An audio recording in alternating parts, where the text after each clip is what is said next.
You are looking at Julian's pronunciation guide, where we look at how to pronounce better some of the most mispronounced words in the world, like this other curious word. But how do you say what you're looking for today? Let's learn once and for all how to pronounce these names correctly. If you want to learn more confusing names pronounced, stay tuned, many more coming up at the end of this video. Essentially, it's just said Pulitzer, okay?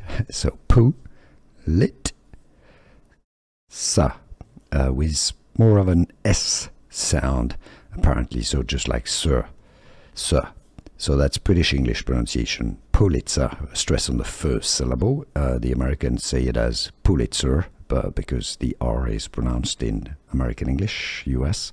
So Pulitzer, as in Joseph Pulitzer, or the Pulitzer Prize, or in the United States, Pulitzer. It's easy once you know, and now you know.